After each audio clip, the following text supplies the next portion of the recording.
Charles Ransom for Wayne Gandy. Excuse me while I whip this out. Show me. Broadcasting live from the Armada FM studios in Atlanta, Georgia. This is the Sports Jock Show with Wayne Gandy. You may fill me up, yeah, you fill me up, yeah. You won't break me down. I've come to party, yeah, I come to party. Just go into town. It's a new day, I'm a new day, yeah, I'm gonna go all the way. You may fill me up. Welcome. I'm the Sports Jock Wayne Gandy. It is Monday morning, it's 9 a.m. It is December, yes, December the 2nd. Are you getting your Christmas lights up?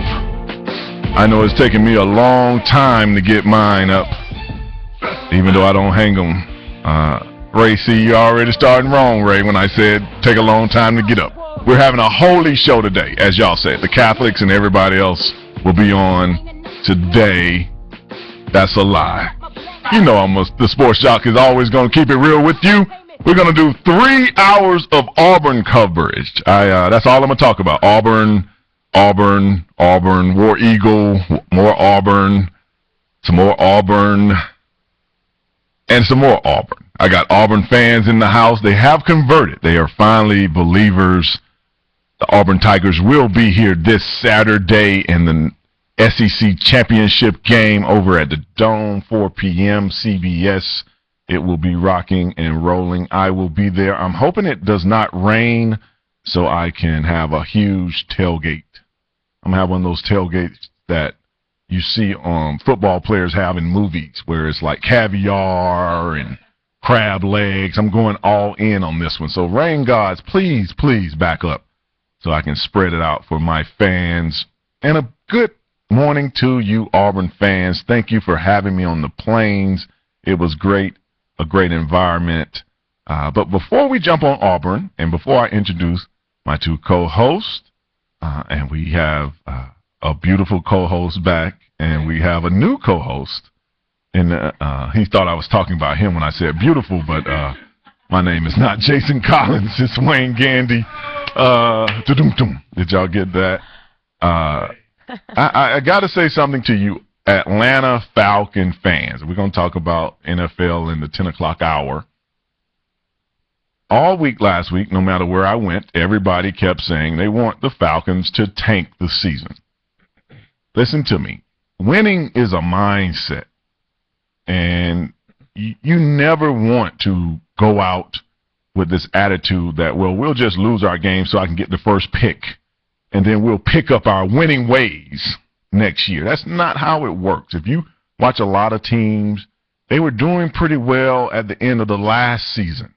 And that's where you kind of pick up at. If you start tanking games, that's the identity you become. And that's what you can become. And losing is just as infectious as winning.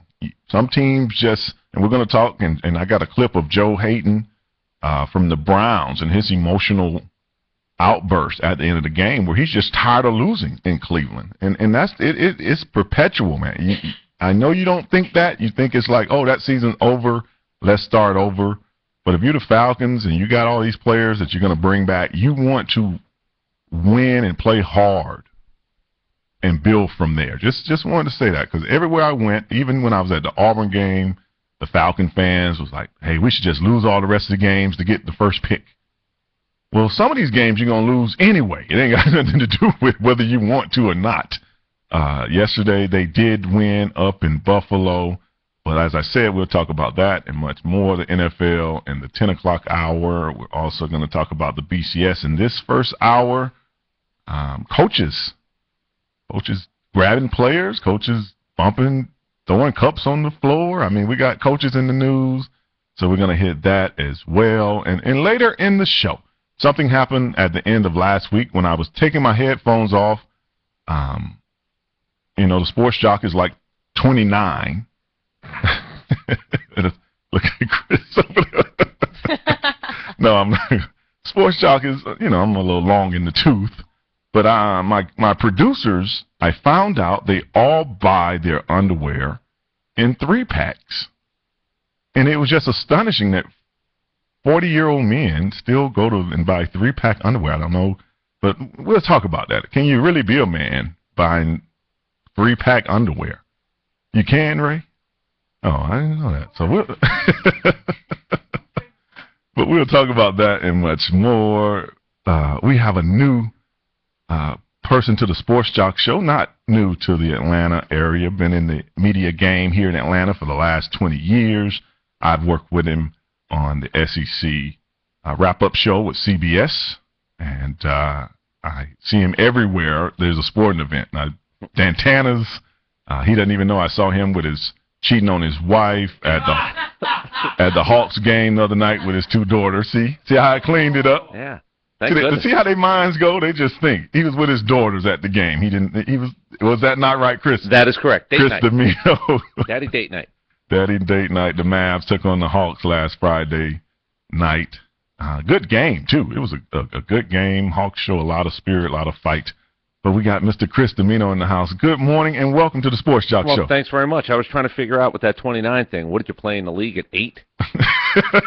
You were the only 8-year-old I ever played in the history of the NFL. I don't want to rat you out or nothing, but I did the math in my head real quick. And back from her long hiatus, she's been sick. She went to a funeral. Her boyfriend put her out, then he put her back in. She's been a lot of places in the last 2 weeks. Marky, good morning to you. Good morning. And War Eagle. War, damn Eagle. Show everybody the War Eagle purse. Make sure, Chris, you have. Oh, no, I don't have it today. I thought you had the Auburn. I do. I have my football, but I have to get my zipper repaired.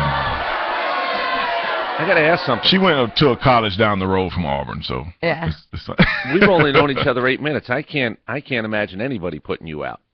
Nobody did put me out. He made that up in his head. He really wants him to put me out so that he can take me in. Is that what it is? He likes to adopt. He likes to take in adopt. foster children. The one thing I didn't think you'd go quietly. I mean, literally, I've known you for 8 minutes. I can't imagine a man telling you to leave and you just saying okay. Nah, not really. You're like, all right.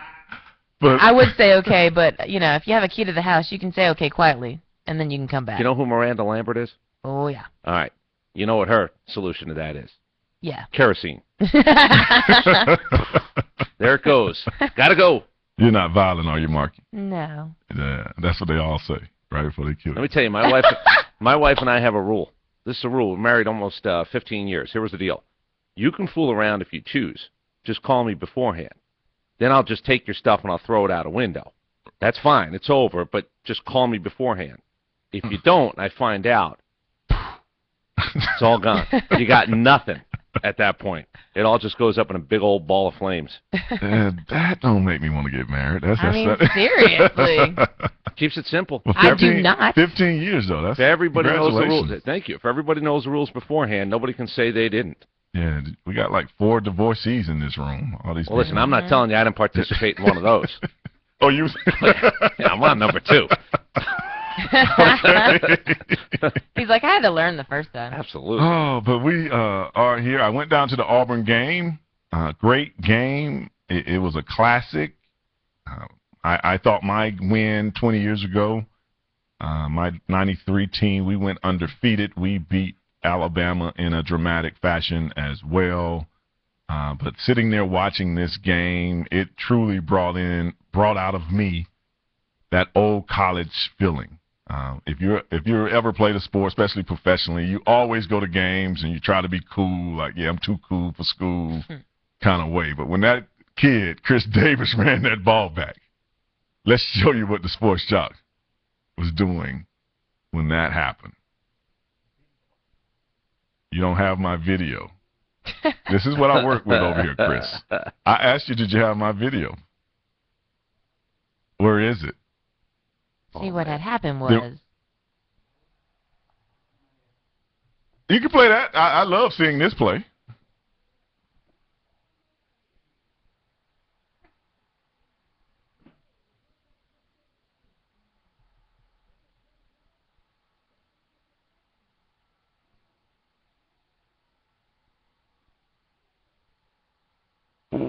Touchdown, Auburn!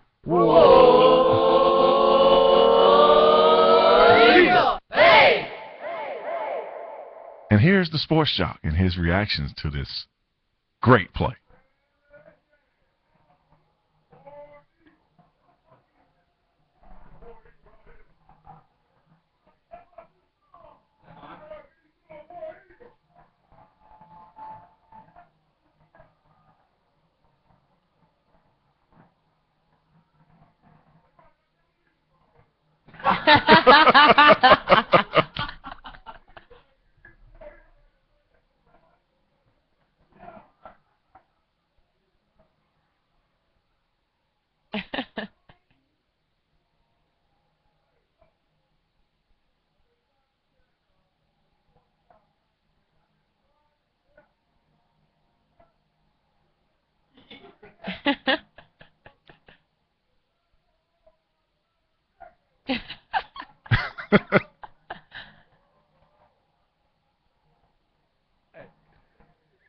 Yes, that was the sports jock enjoying his win.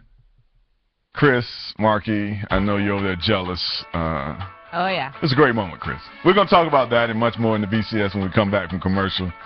Very exciting. I invited these people, but two of them had to go Black Friday shopping. You didn't invite me. Oh, I didn't. Oh. When I called, well, I don't have your. Keep digging that hole. Oh, yeah, I don't really have a reason. I was about to. But we'll be back right after this. 888-926-7562. The Sports Jock. That's JOC.com. We'll be back. We're going to talk about the BCS. If you're on Skype, you can call now, or you can call the show. Log in the Skype account and add the Sports Jock to your friends list.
especially when they put that playing card in my spokes and I made a really cool sound the faster we went.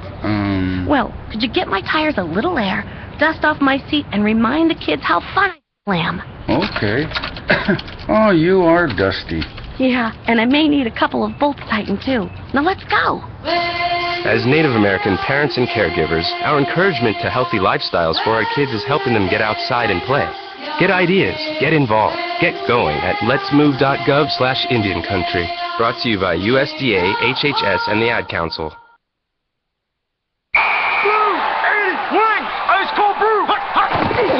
Ooh, that was a heck of a sack. Chicken wings? Ice cold brews? You know, Bob, he might want to hit the showers and head to Hooters. Hooters is your one-stop shop for food, fun, and fantasy football. Get your very own fantasy football draft kit and keep up-to-the-minute stats with Hooters' totally free Wi-Fi. Great food, great fun, and your very own cheerleaders, the world-famous Hooters girls. Hooters! Visit HootersDraftParty.com to book your party. And now, back to the sports jock, Wayne Gandy.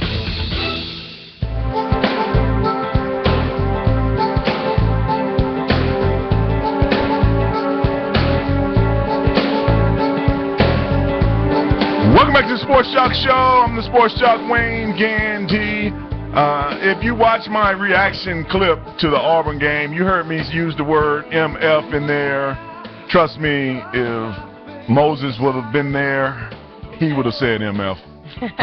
Just keeping it real. Sometimes it was an unbelievable play. It has dominated the news, and I think it is definitely, without a doubt, Chris Markey, one of those plays that You'll never if you forget. love college football, it's like, where were you when this happened? Yeah. It was that kind of play because, number one, the last 4 championships in the country have been won in the state of Alabama. Yep.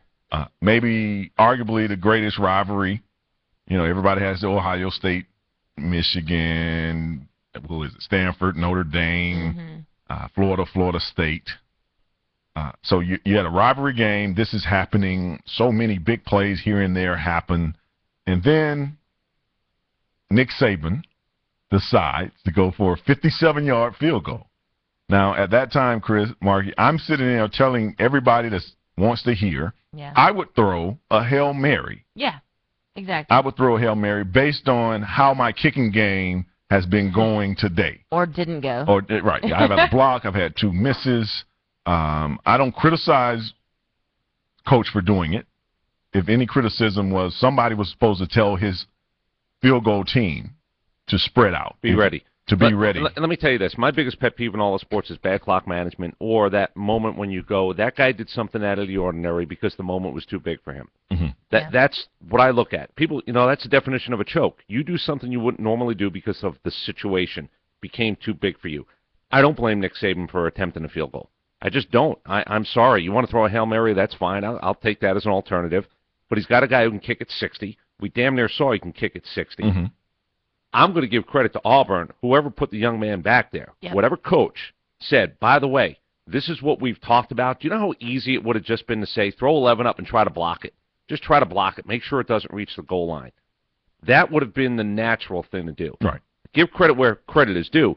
Then the fact that it looked like they had practiced it, they set up a wall, that wasn't like crazy. That wasn't Stanford, the band's on the field nonsense. That was set up a wall and go. I think Alabama was watching. I think they became spectators. And even though they're big fat guys, no offense, on special teams at that moment, I do think that they either didn't know he was back there, weren't reminded, much like in the Georgia game, you have to tell your DBs, look them all in the eye, knock the ball down. You have to say, by the way, there's somebody at the goal line. Just make sure. Don't watch this play. Right. Make a play if you get an opportunity. And if you watch this play, let's watch this. Standing around, boy. Can we freeze it? Okay, right here. When they kick this ball, stop it right there, please. Right. Yeah. Now, I was on this team. I played in college, high school, the field goal team. In this situation, and if you watched the Bears-Viking game yesterday, this came up too. And you could see the Vikings offensive line and tight ends. The Alabama line, same thing I told y'all in Georgia game. Yes, was it a miracle play? Yes. Was it? But it was more bad technique than it was Miracle. In this here, when they kick this ball, all those white shirts are supposed to fan out across the field. If you watch, all of them are standing there watching. Now, I'm not sure they knew somebody was back. See, my question is, Nick Saban can tell me all he wants. They practice this. Nobody practices this. Right. If you practice it, you mention it, and you throw guys out there, third-string guys, and say, look, this is the rule. Make sure you understand this guy can return it. I'm going to lay money down. If I had $5 to bet, I will bet you that some of them didn't know he was back there. Some of them don't even know that you can return that. They don't know the play. They don't know the rule. Exactly. Yeah. Now, that is the truth. That's what I believe as well. It's more that the players don't even know that he can return this ball because the fans that were around me didn't know that you could return this ball. Half the people in the building, if not more, didn't know there was somebody back there with an attempt at this. The other thing is, give credit to Auburn. They set up a wall. A wall, yes. They did practice this. I flat out believe this guy practiced it, this guy didn't. Right. And but I don't blame him. I've been on some teams that we did practice it. Right. Spreading out. I've been on other teams, never practiced it at all. You're watching. And you're watching something that they executed better than you did on this play. You're trying to will the field goal. You're trying to will it between goalposts, and you became a watcher. I'm going to give you one more. Here's why I don't blame Saban, though, for attempting the field goal. You can play the Hail Mary card, no doubt about it. That is an alternative. If you're going to make a push, if you're going to fight for 1 second, you fought for it for a reason. As Saban said at the end of the game, he's never seen anything like this, let alone lost a game like this. What are the odds? I'm going to tell you, the odds are better that you hit a 57-yard field goal that you lose on a touchdown after a block or a return. That's all I know. From a numbers point of view, the odds are better that you hit that field goal than you actually lose the game on that play. So I have no problem with him attempting a field goal, especially if you're lobbying for 1 more second. And here's Nick Saban at the end of the game press conference. It looked like we didn't have anybody out on the right side. You know, the right wing and the right tight end, everybody's supposed to fan the field. We covered to the left. That's why he went to the right. So I couldn't see it that well down their sidelines. But first time I've ever lost a game that way. First time I've ever seen a game lost that way. You know, Griff makes them from 60, you know, in practice. So there was a shot. We had to win behind us. We had to win in the fourth quarter. You know, he didn't hit it great, but we still should have covered it. Game shouldn't have ended that way. I still think we have one of the best teams in the country. I don't think we played our best game today. I don't think he coached his best game. Nope. On Saturday either. It was one of the few times I think we all can say that he got out-coached in a game throughout the whole course of the game because Auburn went out, still ran for 300 yards. Yep. And to me, for them to still be able to do that against Alabama means that they knew where to attack them. And they knew the weakness. And they knew the weakness. And you've never seen an Alabama team run on like that. 91 yards a game. Yeah, exactly. 91. Now, let me just tell you, if Auburn goes to the BCS championship game, they give up 414 a game. It could arguably be the worst defense to ever show in a BCS championship game. 22.5 points, 414 yards. But when they decided to start the ball rolling downhill, they made plays to tie it up, to get it to that point at 28. That's a ridiculously athletic play by a quarterback who knew to pull back, tuck. You had DBs who just were so nervous that Nick Marshall was going to run. What do? You cheat up a little bit. Next thing you know, you can make a play. I'll give credit where credit's due because 18 to 22-year-olds on that last play, not to do anything dumb, not to hit a guy in the back just because somebody was in front of you, not to throw your hands in a guy's face somewhere 30 yards away from that. I'm telling you this. You want to talk about holding your water. If I'm an Auburn player and I start to get excited, you know what I likely do? Punch someone. I'm just so happy and excited. I think I got to knock someone on their ass. What I'm going to do is I'm going to do something you're not supposed to do. The idea that there's no penalty on that play becomes huge. All right. Kid skates the sideline. The only thing I got nervous about at the end is we're showing it. If you fall down in college, ball is dead. Get the hell away from your guy with the football. Don't knock him over or don't trip him. Just get away. You got 50 yards of clear field. The only thing I got nervous about was I said, oh, my God, if he bumps his own guy and he falls down. And, Wayne, let me ask, where's the football? He drops the football. Who's got the football? Because that's that's the trophy case of all-time trophy case footballs. I don't know where it is. Some kid from Tuscaloosa could have it.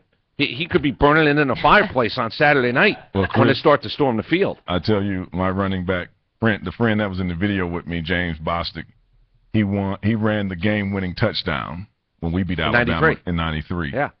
I ran to the end zone and got the football. So I have the football Smart in man. my house. Smart man. We're going to hit. I'm talking about, they thought I was sprinting because I was going to get the football. That's a great thing. I went and got the football. It's in my house right now, and when I get it, I didn't write anything on it. I wanted to keep it just like, The way it is. a lot of people like to go paint it and write it. I know why this old football that people are just playing with, and I'm thinking, this was my last game. This was tremendous. my greatest season. What's the story of this football going to be? Because somebody's going to come up with this football. Because let me tell you something, whether it's eBay or whether it goes in the Auburn Trophy case, that football it's a one-of-a-kinder. You can argue it's the greatest ending possibly to a college football game ever if it leads to a BCS championship. Right. Where's the football? Somebody's going to have some phone camera video of before the field got stormed, somebody walking over and getting that football. Albie the Tiger probably ran down there and picked it up. Or the Eagle. Tiger the Eagle probably picked it up. Speaking of BCS, the rankings came out. As you know, going into the game, Alabama was 1. Now they have dropped down to 4, but just to run off the top 10, Michigan State is at 10. They are playing Ohio State in the Big Ten Championship on Saturday at 7:30. So that game will happen after the Auburn-Missouri game. So they will already know the pressure. If I'm Auburn, I want to play before you. I want to put the pressure on you because things happen with pressure. At number 9, Baylor. 8, South Carolina. 7, Stanford. 6, Oklahoma State. 5, Missouri. 4, Alabama dropped 3 spots to number 4. At 3 is Auburn. 2, Ohio State. And at number 1, which I got about 6 calls from Florida State people thanking me like I did it for them, you know. But that's Florida State is at 1. That's the beauty of college football. Somebody from Florida State actually calls a guy who went to Auburn 20 years ago and thanks you. Right. Because that's the mindset. Nobody does that in the NFL. Nobody. No, they really don't. The best thing about us moving up, even though I felt like beating number 1, we should have jumped up to 2. But I will take this. It's just that we've gained a lot in the computer points. Yeah. And that could, with a good win against Missouri, I know I would rather Michigan State defeat Ohio State. Yeah. But the computer points did push us a lot of points closer to Ohio State, so you never know. But as an Auburn Tiger, to go from 3-9 to be sitting here, where else could you be? A game away from possible heading to Pasadena. That's all you can ask for. We're going to go to break. When we come back, we're going to talk about, do you like the college game? Is the college game overwhelming the NFL? The Sports Jock, after watching that game Saturday, I was done with football, really. Yesterday could have not happened, and I would have been okay. We'll talk about that and much more as we continue on the Sports Jock Show. 888-926-7562. Watch and listen to the Sports Jock Show on ArmadaFM.com, PSN247.com, and always at thesportsjoc.com. More of the Sports Jock Show with Wayne Gandy coming up next.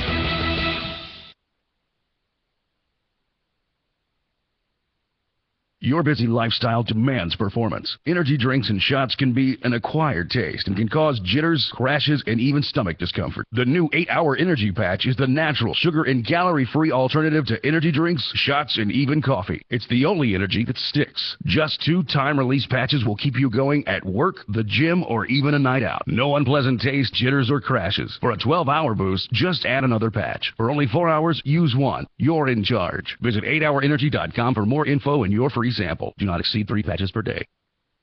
Brew 81 ice cold brew.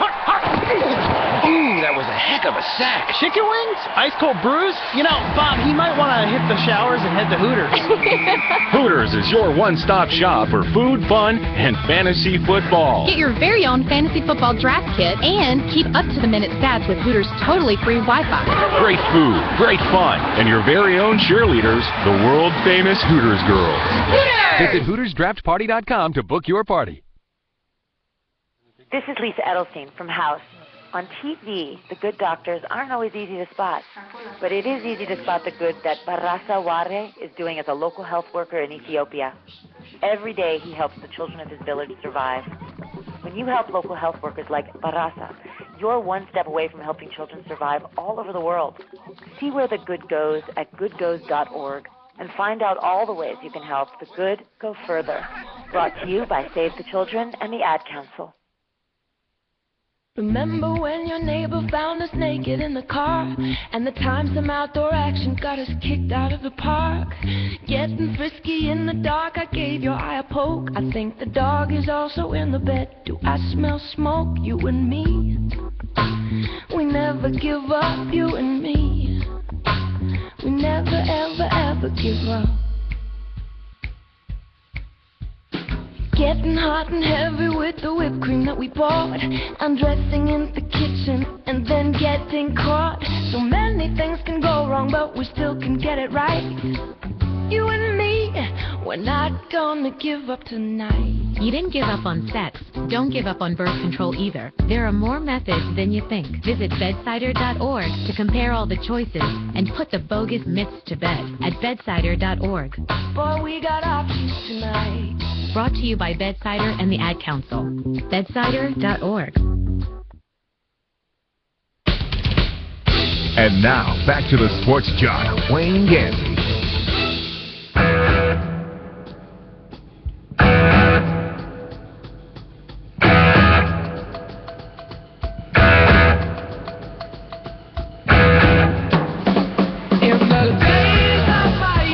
Welcome back to the Sports Jock Show. I'm the Sports Jock Wayne Gandy. As we left, we were talking about the BCS. This Saturday championship weekend across the country, Florida State and Duke. Yeah, it's not a basketball game. Florida State and Duke in the ACC championship. Auburn, Missouri here in Atlanta. Also Ohio State, Michigan State going on in the Big 10. Those are the three top championship games because they have national championship implications. Florida State or Ohio State loses, there's a possibility that Alabama could drop in there. Both of them lose. Alabama is right back in it, as well as Auburn and Missouri. So there is slight chances for everybody. So it should be a great Saturday for football. We were talking about college versus pros as we went to the break. I just real quickly want to show you why I love college football, because these kind of things right here, here's a message that the Ohio State fans left for the Michigan people. Oh, good Lord. It says that somebody should suck Mark May off. No, I can't say that. You can't say off? I use off all the time. I mean, it's the opposite of on. Hey, I'm just reading as it says. Views expressed by those who are riding in snow are not necessarily the views of one Wayne Gandy. When you look at stuff like this, as you alluded to going to break, Chris, you just don't see this kind of stuff a lot in the pro game. But in college, it's a way of life. People, you never lose your college allegiance. Yeah, we just hit on something real quick. Let me throw one more in the credit is due department. If Chris Davis, I just thought that, if Chris Davis had dove into the end zone, would that have been no touchdown, pull it back, game over? With the rule in college, excessive celebration, nobody around you, if he had lost his mind or just done what a lot of people would do at that point, look around and go, I got 50 yards of real estate, watch what I do. Backflip, handspring, double sow cow, boom, watch me. Would that have been called back? Would that have not been a touchdown in today's college world? Excessive celebration before you get in the end zone? I think that Nicky Saban would have been over there screaming, trying to get it called. Yeah, because then you would have had to clear the field. Then I'm not sure the refs get out of there alive. I don't know what would happen. But I'm just asking out loud, would that have been no touchdown? That's the rule, right? That's a great point.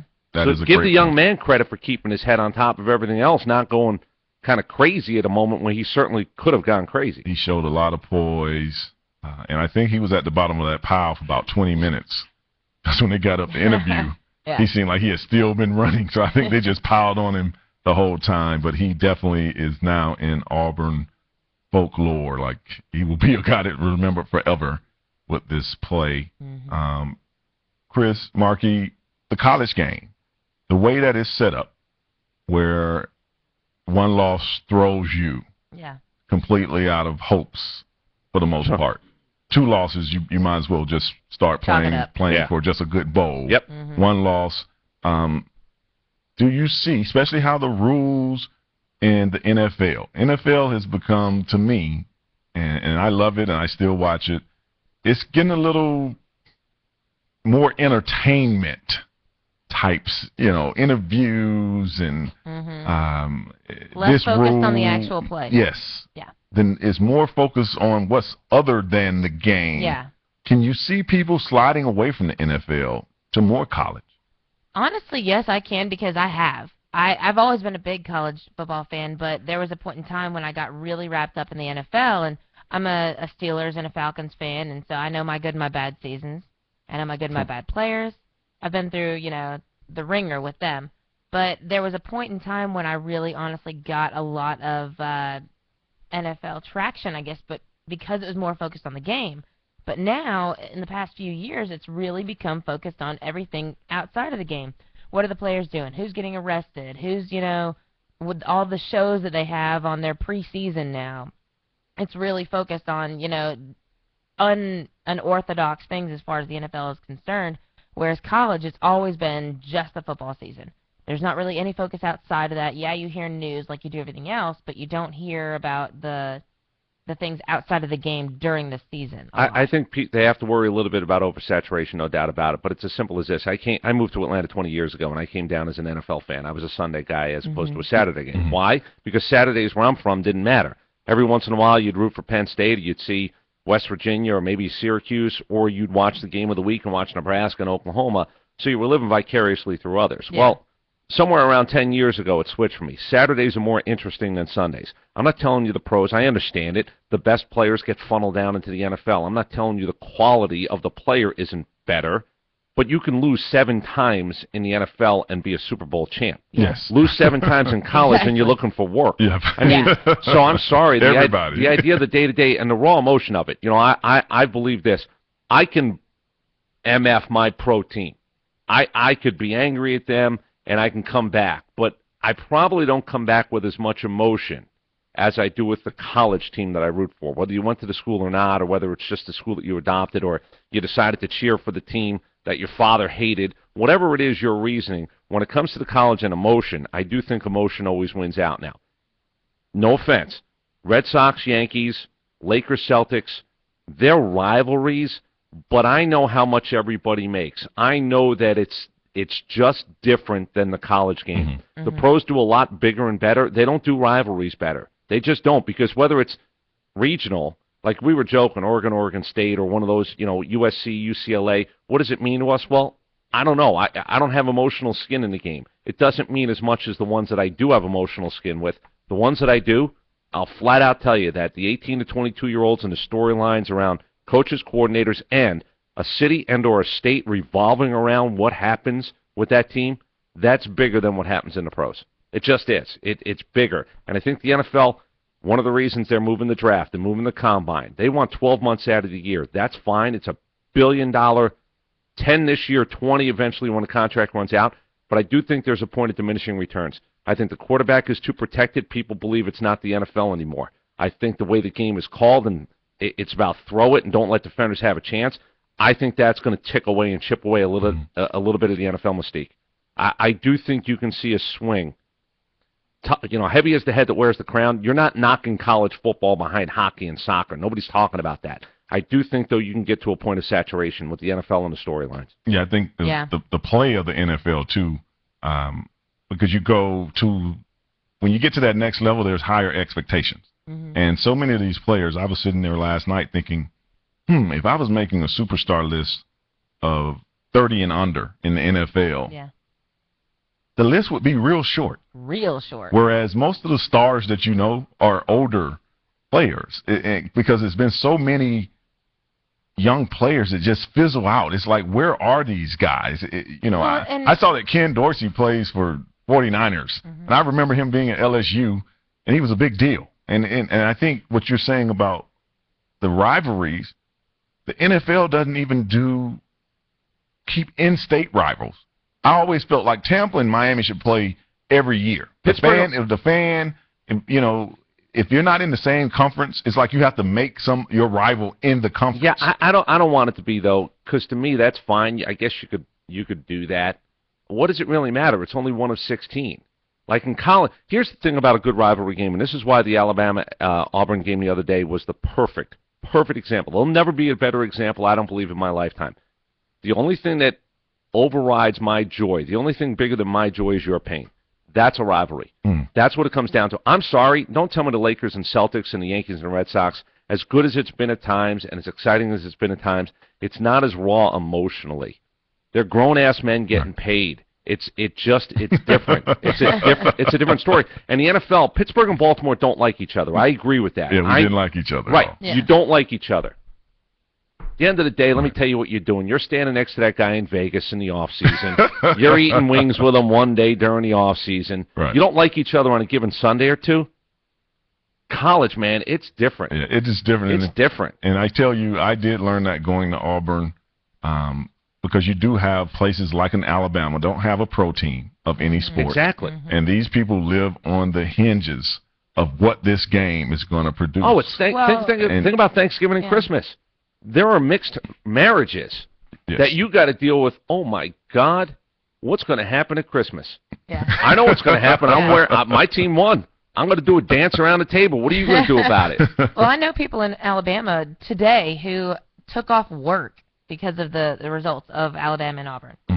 There are people who are not working. Well, I just think that means they're lazy. Well, They no, don't wanna it's because they went down to the game and they're still celebrating and they're so ecstatic that they just took off a day of work. There's also people who I know who let their employees not work today because of the results. But that's the in-state thing. Yeah. That's the whole idea that it rules the state. Can you imagine cubicle on cubicle crime going on in that state right now?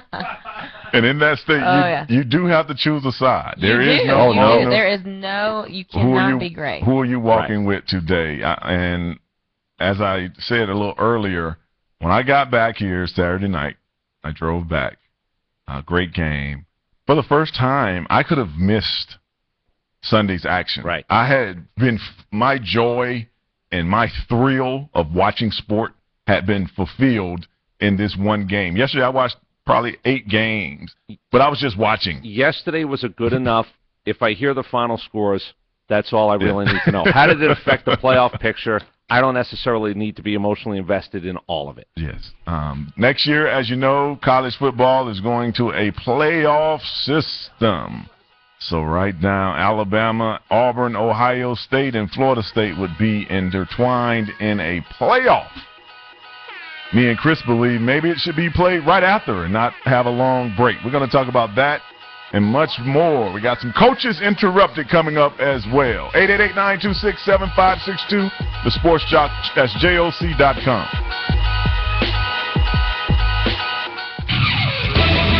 More of the Sports Jock Show with Wayne Gandy coming up next. Ice cold brew! Ooh, that was a heck of a sack. Chicken wings? Ice cold brews? You know, Bob, he might want to hit the showers and head to Hooters. Hooters is your one-stop shop for food, fun, and fantasy football. Get your very own fantasy football draft kit and keep up-to-the-minute stats with Hooters' totally free Wi-Fi. Great food, great fun, and your very own cheerleaders, the world-famous Hooters girls. Visit HootersDraftParty.com to book your party. Sassy! This week's episode, Rattlesnake at the Pond. Oh, Johnny, skipping rocks at the pond sure is fun. Hey, look, a moving stick. That ain't a stick. That's a rattlesnake. Sassy, we're in danger. Good idea, Sassy. Go get Mr. Gunderson. You will in a second, but first you'd like to tell us something we may not know about animal shelters in the United States? It's getting close, Sassy! Approximately 8 million pets enter shelters each year? The majority of which are in shelters because of owner-related issues that the animals have no control over? Sassy the rattlesnake! Save us, Sassy! What, Sassy? You wish you were videotaping this?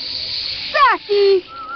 Sassy is brought to you by the Ad Council and the ShelterPetProject.org. Remember, adopt. Green light. Hey girl, school zone. I'm getting hungry. Car changing lanes. You want to meet me for pizza? Stop sign. Intersection clear. Yeah, street. Pizza sounds good. Ball in street? Girl in street! It's hard to concentrate on two things at once, like texting and driving. Stop the text, stop the wrecks. How will you stop texting and driving? Tell us at stoptextstopwrecks.org. Brought to you by the National Highway Traffic Safety Administration and the Ad Council. And now, back to the Sports Jock, Wayne Gandy.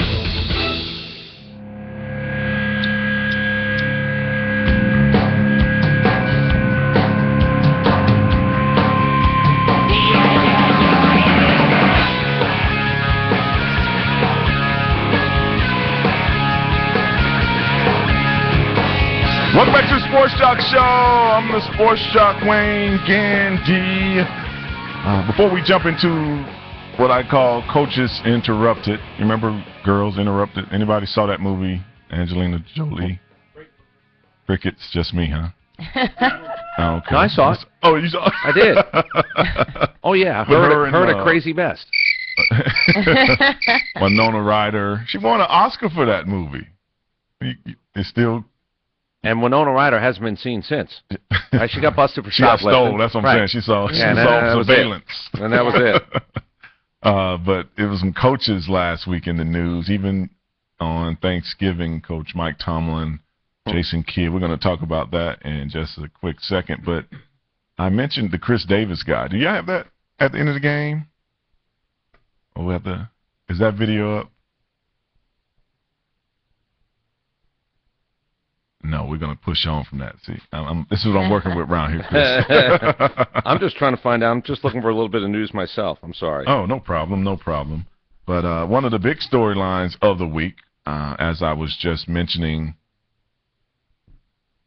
Mike Tomlin, the head coach of the Pittsburgh Steelers, during the game Thursday night, took it upon himself to I mean, it's subjective when you look at the film. Was he trying to interfere with Jacoby Jones, or did he just lose focus of where he was on the field? Let's take a look at Mike Tomlin. That was 1 second.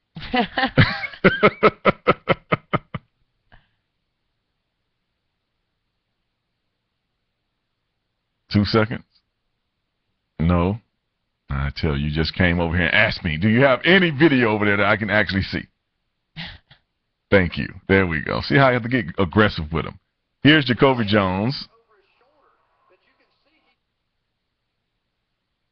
Mike Tomlin, who's outside the coach's box. Yeah, they're trying to figure out, did he pull an okie dokie here? In other words, he's laughing, and I he's think smiling. right there is what gave it away. All right, is that him smiling? Is that $100,000 grin right there?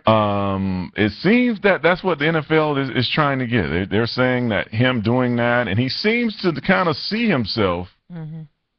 I don't know, Mike. He's an upstanding guy. We all know him to be a man of integrity. When it comes to winning or losing, yeah, most of the time integrity goes out the window. I'm giving you the company answer. 100.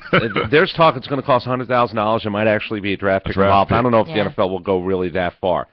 The crap-eating grin on his face after the guy is brought down is sort of the, ladies and gentlemen of the jury, I present you this. And has an NFL coach not know where the hell he is on the sideline during a play? Correct. I mean, it's going to be really hard to explain it away. I don't know if it's supposed to be $100,000, but I guess their idea is you can't change what's going on the field. In any kind of way. In any way. Any kind of way. And even there, I think you give yourself away because why is your back to a play? A play. Right. You're the head exactly coach. Usually the head coach is either facing further down or backing up. He's watching. Why would you be doing that? I'll throw one at you. Do you remember in the World Series, Reggie Jackson, between first and second, he sort of threw his hip into a baseball, and they had to make a decision. Did he do it on purpose or not? Well, the Reggie one was clearer. He did. But I got a feeling an NFL head coach is not going to be able to alibi his way out of not watching that play and not having that crap-eating grin on his face. Yeah, and he's definitely on the field, and it's no way around finding him. Mm-hmm. I'm like you, Chris, Mark. I don't think it's $100,000. I don't think it's, even if you take the $100,000, I don't see it being a draft pick. This shouldn't have anything to do I think with they're the going to make draft. an example of him, though. I really think they are. Well, I think they're agree gonna with make an that. example of him. They've got to figure out what if you're going to come with a hammer. Yep. Make it a big hammer, Yep. and that's what they're going to tell you. You cannot affect play on the field. That's why I think it's possibly going to be that draft pick. And we've had some other people that's done this in the past. Do we got Sal over there? Yeah, this happened maybe, I want to say maybe 3 years ago. You can see that is the strength coach, Sal. I forget Sal's That was last the former name. strength coach. Yeah.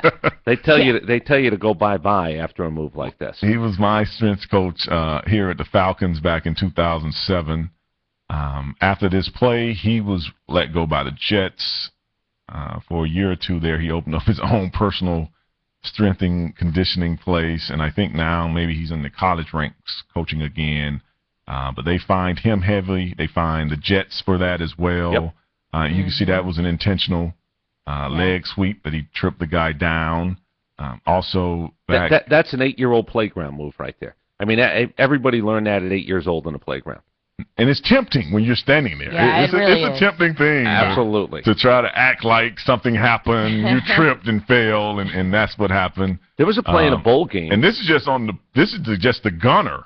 Right. This guy doesn't even have the ball. He's just covering a punt. Or and you see the two guys that was coming to block him. I apologize for not knowing. There's a bowl game. It's black and white footage of a guy coming off a sideline and literally laying a guy out and then walking back to the sideline like I didn't do it. I'll find it during the next break, and I'll show you. It's the one where a guy gets up off the bench, blows a guy up, and then tries walking over casually like nothing happened. I'll find that one during the break. I like how you said it was in black and white. Yeah, it was when he said recent. that, I was like, it's yeah, really recent. I ain't going to have enough information on that. Yeah, it was old school. But something that is old school that Woody Hayes, when he coached for Ohio State, he got intertangled in with some players as well. Well, this is how you ruin a career. Now, this is back in, and I want to say 78. He punches the Clemson player when he comes over there. Yeah. He's another coach. Well, that's old man crazy. And I mean, that's what it is. It's old man crazy. So when you're old man crazy, they got to tell you, well, the one thing you can't do is actually hit a 22-year-old. Right. Can I'm sorry. you imagine if Bowden did now, that? this is the head coach. As the player gets up, he takes a real swing at him. He really did. Legendary head coach. Ohio State back in the day. Yeah, you got to go. And so coaches have, this is not a new thing. I'm just trying to show you that emotions can get the best of you sometimes. Now, last week as well, the Nets head coach, Jason Kidd, he tried a little stall tactic that did cost him $50,000. He tried to pretend as though he dropped his cup. Yeah. Look at the stare. Like, I don't know how that water. Oops. Now, that cost him $50,000. Well, they're basically saying you're trying to change the outcome of a game. You're looking for a little, again, a stall tactic to say, now we get a stoppage. And $50,000, I guess, was the final number on this one? Yeah, they got him for $50,000. That's Right. a new head coach for the Nets, who are struggling after all their off-season acquisitions. I think he gets $34,000 a game. And by the way, it's the move right beforehand where he basically is nodding, telling this guy, come on, we've practiced this. Yeah. They practiced that more than Alabama practiced that return on the missed field goal thing, because this was absolutely set up. Look at it. Yeah, no doubt He's about holding it. the cup so Well, weakly. Look. He gives him the nod, too. I mean, he gives him the nod. Now's the time. I need it now. Now, remember that thing that we do? This is it. And I'm trying to figure out, was he out of timeouts? Is that the Yeah. case? Okay. Yeah. $50,000. Jason got a lot of money, so he'd be okay.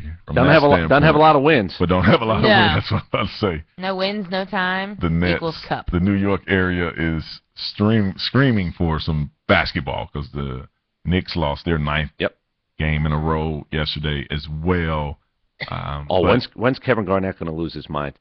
Because you know that's coming. They're losing at a rate where Kevin Garnett could absolutely go faux tough guy and lose it in a locker room coming up real soon. And punch Joe Johnson. Something's going to happen in the face. But with these coaches, do you think that 50 grand was stiff enough? Yeah. Yeah, it's a message. 50,000. Listen, you know, I just threw out there. He makes $34,000 a game. So 50,000 of him is, you know, start doing the math. It's a game and a half's worth of. I'm not telling you that's the deterrent, but go home to your wife and just explain how you lost $50,000 because you pulled a move like this. Let me tell you, you want to talk about getting kicked out for a couple of days. That'll be the moment. Well, he's on the second wife now, so Yeah, he yes, he is. He probably got a little more control over this one. I think. You would hope so. You would hope so. I think the first one took him to the cleaner, so this one here probably is a little more obedient. prenup. In that case, Kevin McHale, the legendary Boston Celtic, who's now the head coach of the Houston Rockets, he pulled a little coach interference himself. If you see to the far right, he's up in the corner. He has on his black suit. Tim Duncan is trying to throw the ball in. I don't know why he needs to do this. Their team is winning right before half. Yeah, this one's dumb. This is just This he is walks dumb. in front of Tim, and you can even see the ref try to grab him. Yeah. When he does it. I mean, what are you going to do? You're going to psych out the San Antonio Spurs in the middle of a game in November? What are you hoping they lose their minds in the middle of November? They got 4 rings. And for some of you that not understanding, with him being on that side of Tim, he's blocking. Kevin McHale is 6'11". Yeah. He's blocking his view of the court. But the interesting part that you can actually see is the ref did try to stop him from walking across his face. So I'm quite sure these examples, as you said, Marky, it's going to set a new precedent on what coaches can. They already have their boxes, especially in basketball. Yep. In football, we have what they call a get-back coach. Yep. That his whole job is to stand there and say, get back. One of 17 coaches on a staff. A guy getting paid just to say get back for 3 hours. God bless him. And I can't wait to see what happened with Tomlin because I'm quite sure it's going to be severe. I don't think it should affect the draft like a draft pick. But I think that's what they may do. How do you get that far into it? But as we go to break, when we come back, we're going to talk about the NFL. A lot of great games, a lot of sad games, and a lot of sad faces after yesterday's action. That and much more on the Sports Jock Show will be coming up. 888-926-7562.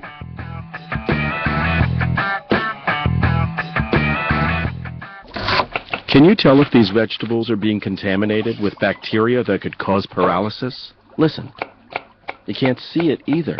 Use different cutting boards so that the bacteria in raw meats and seafood and their juices doesn't touch prep surfaces for other foods like veggies. Raw food may contain bacteria that can make you very sick, or worse. Roughly 3,000 Americans will die from food poisoning this year, but you can keep your family safer. Check your steps at foodsafety.gov. Brought to you by the USDA, HHS, and the Ad Council. In 50 feet, turn left. Why are you driving so slowly? After a few drinks, I'm taking it slow. Well, you're not fooling the cop behind you. What? Get ready to pay in 0.1 miles. Getting pulled over for buzz driving could cost you around $10,000 in fines, legal fees, and increased insurance rates. Nothing kills a buzz like getting pulled over for buzz driving, because buzz driving is drunk driving. Brought to you by the National Highway Traffic Safety Administration and the Ad Council. Me, a cat, moving in with a new human.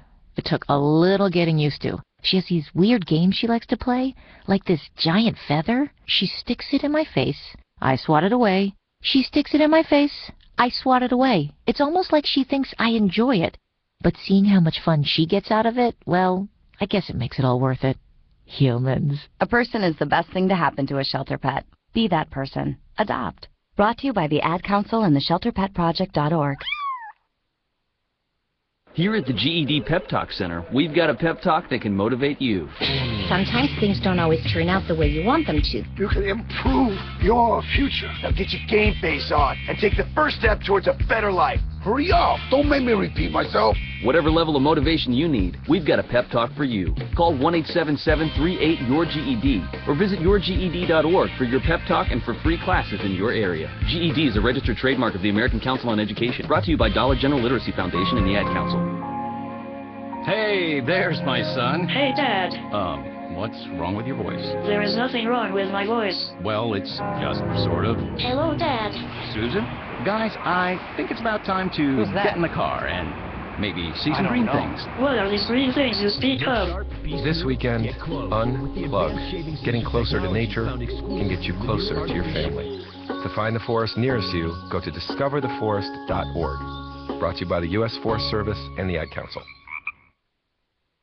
Your busy lifestyle demands performance. Energy drinks and shots can be an acquired taste and can cause jitters, crashes, and even stomach discomfort. The new 8-Hour Energy Patch is the natural, sugar, and calorie-free alternative to energy drinks, shots, and even coffee. It's the only energy that sticks. Just 2 time-release patches will keep you going at work, the gym, or even a night out. No unpleasant taste, jitters, or crashes. For a 12-hour boost, just add another patch. For only 4 hours, use one. You're in charge. Visit 8hourenergy.com for more info and your free sample. Do not exceed 3 patches per day.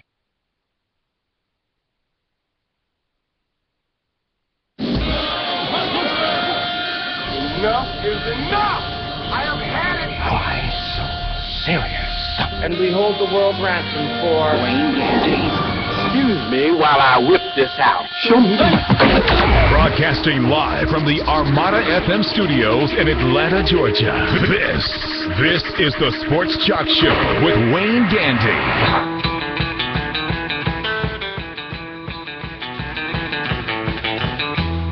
I give my team a great opportunity to win, and I did it.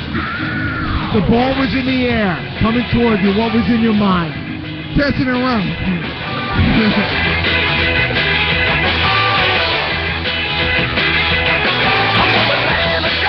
Welcome back to the Sports Jock Show. I'm the Sports Jock, Wayne Gandy. That is the hero of the weekend, Auburn's cornerback Chris Davis. He's the gentleman that had enough nerve to go stand and grab a missed field goal and run it back 107 yards, I would call that. Was it 109? Yeah, but I think they just call it 100 But they only call college. it 100 in the that. NFL, they actually go back and review and they say 104, 106, 107. This one would have been 109. He's only about 3 feet away from stepping out of the entirety of the end zone. You know, Nick Marshall, that play to make it 28-28 gets lost in all of this. But don't forget that play there. And Nick Saban, who coaches DBs and defense, when you have a quarterback, whether it's Cam Newton or whether it's, Colin Kaepernick, one of these guys, what's the beauty of a guy like this? Linebackers and DBs have to cheat up. And once they cheat up and you got a guy who can either throw and run and plant his feet and throw, now all of a sudden you have a dimension that doesn't happen with the other types of quarterbacks. And you saw them. They start to cheat up, and next thing you know, they didn't hold their coverage long enough. Nick Marshall made a play that a lot of people will forget because of how spectacular the ending was. Yeah, that throw was to Sammy Coates. Yep. And that's a design play. Sammy is not supposed to come back. He's supposed to run that guy off. If that guy leaves, he turns around, and Nick has the option of throwing that ball. So don't sit there, because a lot of people right now wants the miracle. No, that's how, if you go back and watch Auburn all season, they run that play a couple of times a game. Because you got a quarterback who's capable to pull linebackers and DBs towards the line of scrimmage because they're afraid he's going to tuck and go. Look what happened on the first touchdown in the game. Yep. What was it, 45 yards? That was as clean as it gets. Yes. Once you see that as a defensive player, I don't care how much control you're preached to maintain, there's that moment where you think, oh, God, this guy's going to take off. There's another first down. I got to go get him. Well, sometimes the guy ends up behind you with the football. And it was only 32 seconds left That's exactly in the game at that point. So huge play, as you're saying, will get lost in the shuffle with the fans, but not with the coaching staff. Trust me, they remember everything that happened out there that day. Tonight, Monday Night Football, huge game. Saints, Seahawks. Seahawks, a lot of you don't know, have the best record in the NFL. It's just that they live in Seattle. They're kind of Richard Sherman, Russell Wilson. Let me tell you, other than that, people around here saw that 10-month swing. The Falcons beat them back in January. They laid a beating on the Falcons. That's a good 10-month turnaround. If you want to know, sometimes you're talking about don't lose because it sets tone and tempo for possibly the next year. People think about draft picks, and I do think that's a fan thing, and I'm not telling you it's unwarranted. Think about the draft pick if you're a fan, because that's what you're supposed to do as a fan. What Seattle does is they're mean. They're nasty. Edge of the whistle and heart punches. Yes. Boy, they deliver punches. And this is a mean, nasty football team. They kind of look like San Francisco a couple of years ago when they turned it around, and everybody had to take notice of them. They take no prisoners when they play you. And it seems to be the personalities of the players. It's not just the coaches. It's not fake. People ask me what's wrong with the Falcons. Mm-hmm. They don't have a lot of on-the-edge type guys. They have a lot of guys that really would give you a hand up off the ground. And Seattle's team is built of some guys that really seem edgy and rough. I'm about 1 second for really getting thrown out this game on both sides of the ball. Now, Russell Wilson comes off as just a nice, clean leader, but them other 24 people on that field with him play at a different level. They're physical, as you said. They're big, and they know what they're doing. They ain't taking stuff from nobody. Rich McKay, the first day that I ever interviewed him when he took the Falcons job, and this is basically a quote, I'll paraphrase just a tick. He said, I don't need 53 choir boys. I'll be looking for work if I have 53 choir boys. Now, that doesn't mean you want degenerates. It doesn't mean you're going out to every street corner looking for the bum of the month club. But if you don't have edge-of-the-whistle guys, if you don't have guys who take a punch but then deliver two, in the NFL, you're playing behind an 8 ball at that point. Yes. It's a man's game, and nobody wants dirty, but also nobody wants to see you take heart punch after heart punch and not dole one back. In the best teams I played with, which was in Pittsburgh, and that's why Steelers do a lot of winning. They go and they find those guys. It's like, I remember them drafting Joey Porter, and the first time I met him, he just had this just wait till you put me on the field kind of attitude. I don't care if you're playing for your money. I don't care if you're playing for your mom. Whatever it is, certain guys, they're not all created equally. NFL players are all NFL players, but they're not created equally. I've always said that if you get knocked down once and you get back up, you're tough enough to be in the NFL. But there's levels of toughness. There's levels. It's like in boxing. Who do I give credit to? The guy who gets punched in the face, which is a very unnatural thing, by the way, and then shows up at 5 o'clock in the morning at the gym to go get his workout in. Yep. Most guys will tell you, I ain't going back there tomorrow. This stinks. Look at me. Got punched in the face. This stinks. Right. NFL guys the same way. I do believe, though, the Harvey Dahls of the world, and whether you like them or not, whether you can have a room full of them or not, or a room full or not, there is something to be said about that trenches mentality of some football teams over others. That I kind of enjoy this. This is why I enjoy punishing you. Well, I enjoy pushing you. Getting the beating and giving the Correct. It's that attitude. It's me versus you. Usually in individual sports, wrestling, boxing, that's the only place you can really get your fill of that. Well, some guys get their fill in the team concept. It's the me versus you on any given moment. I'm going to make you not want to do this again. Well, Wayne, what is it they tell you? Hit a guy early in a game, see if he wants to come across the middle again. They're not all created equally. They are not. Some people run away from the fight quickly after they realize that you're serious. Every guy usually hits you first, and then it's the guy that wants to still hit in the third quarter. What is it? Speaking of boxing, what is it? Everybody has a plan until they get punched in the face. Until they get hit. Yeah.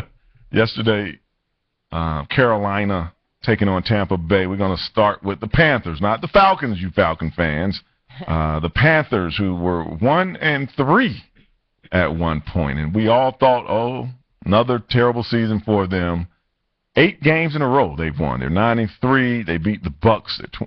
They have a wild card spot right now. They're building momentum, and their quarterback, Cam Newton, seems to finally get that. I'm not a receiver. I'm not the running back.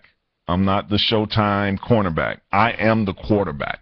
And here and there, you still see glimpses of the old Cam, but for right now, you have seen this more mature leader accepting the challenge. Don't go run to the sideline and put a towel over my head. I want to play. I want this challenge. Who would have thought the Panthers, the hottest team in the league, over the last 2 months? They won 5 of their last 6 last year after losing a lot of close games. Ron Rivera, people said, he's on the hot seat. Why? Because they can't close out anything in the fourth quarter. They don't know how to win. Well, they know how to win now, especially after that 1-3 when you could have said it's all done. Cam Newton had bad moments as a younger player in the NFL. Sitting in your locker after a Falcons loss here in Atlanta in the Dome for 45 minutes and making everybody wait for you. That's a bad moment. You don't do that to your teammates. It's a quarterback. You put your suit on and you put your sweatshirt on and you go speak to the media and then you move on. He was named a captain this year, which I thought was a really good sign. I think there is that level of maturity thing that does kick in for some guys. I want him to think like a running back. 28 rushing touchdowns since he's come into the league, which is easily the most by a quarterback. I want that dimension. What I don't want is the other stuff. I don't want pouting. I don't want, look at me, dig me. I don't want any of those things. I want what I see now in Cam Newton. I'll take him over any quarterback in the NFL. That doesn't mean I believe he's better, but I'll let you have the first choice. I'll let you have the second choice. And if I end up with Cam Newton at 3, 5, 7, 9, perfectly okay with that. Perfectly okay with that at this point in his career. And I think some of that comes from that he did have a real short stint in college. Sure. When you think about and it. He won. He won in high school. He won in junior college. He won a national championship. He didn't understand. And by the way, that's not an excuse. You don't leave grown-ass men waiting for you as you sit in your locker doing whatever the heck it is you're doing. But there is a moment when you go, okay, 22 turns to 24. And is the 24-year-old version of you better than the 22-year-old version? Mm-hmm. He seems to be better now. That's a good. That's an upward tick, as they say. And they put a lot of pressure making him the captain. I remember Mike Singletary did that with Vernon Davis, and that's what turned Vernon Davis' career around. If you remember back, they had that big blow up on the field. That next season, Singletary made him a captain, and since then, he's just played the game. You don't see all that emotional. Because now I have other people looking up to me. And I think some players need to be in that position because it's the thing that gives them guidelines. It's the responsibility of it. Yes. It's the responsibility that some people need in order to feel like they have a position of power. They have to be given responsibility that they need to adhere to.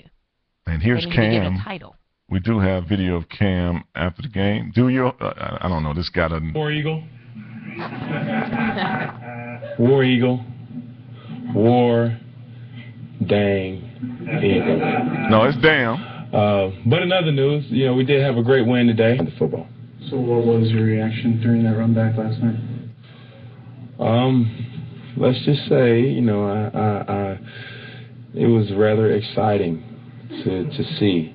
Did I say War Eagle? War Eagle. I mean, that team is That's all I needed right there. It's fun to watch. And, these past couple of weeks watching those guys get big wins in Georgia. Ready to sell some bean pie. They do look like he sells Louis Farrakhan up there. He sells clothes. His clothing line is at Belk. Can I go get this outfit today at Belk? Is that where's that? Yeah, well, he does have a clothing line. He's got a full really? clothing line. He sells it over at Belk, at Carolina store. I don't think I could rock it the way that he did, though. That guy, you want to feel bad about yourself?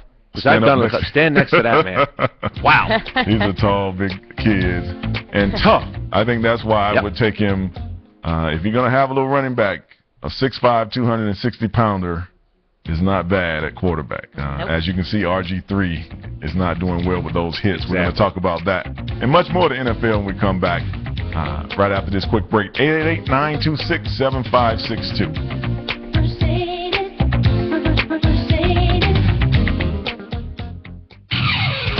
Don't go away. More of the Sports Jock Show with Wayne Gandy is coming up next. This is Nnamdi Asamoah. I play football for the Philadelphia Eagles, but what I do off the field with United Way might be more important. I'm a volunteer tutor and mentor. Why? Because over 1 million kids a year drop out of school, and that's not okay. It takes 12 years to create a graduate, but it takes about the same time to create a dropout. And the difference between a child becoming one or the other could be me, or it could be you. Studies show that if we get to these kids earlier, their chances are better, and kids who read well by 3rd grade are more likely to graduate. So join me in United Way. Suit up and take the pledge. Become a volunteer reader, tutor, or mentor, because when a child succeeds, we all succeed. Give, advocate, volunteer. Live United. Take the pledge at unitedway.org. Brought to you by United Way, the Ad Council, and the National Football League. You are a waste. A loser. Everyone hates you. Why don't you just stay in your car and keep driving? I'm serious. Drive until you run out of gas, then get out of your car and walk until you find someone who doesn't think you're dumber than bricks. Could take a while, but at least all that walking might burn a couple of calories.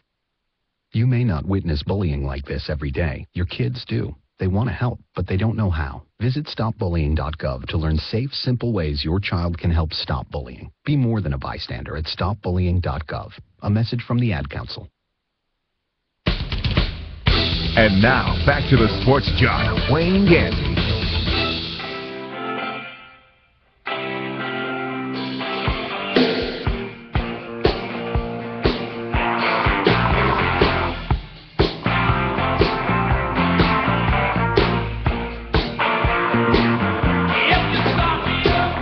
Welcome back to the Sports Jock Show. I'm the Sports Jock Wayne Gandy. We are in the NFL. Yesterday's game, Jacksonville over the Browns. Jacksonville fans are going crazy today. That's 3 in a row, 3-9. I hear you, Jags. Nobody even knows who plays for y'all, though. That's what's really. Me and Chris probably can only come up with like 3 people. Let me tell you, the greatest day for the 31 other owners in the NFL was the day that Jacksonville was sold for $800 and something million, because they're an enigma. Nobody knows if they'll be in Jacksonville, will they be in London. Nobody really cares. If I'm an NFL owner and Jacksonville is sold for $800 and change, you know what I'm sitting on? A big old pot of money, because they're the least of the 32. They're not, speaking of not created equally, they're not all created equally. The NFL shares money, TV money, attendance money, and everything else.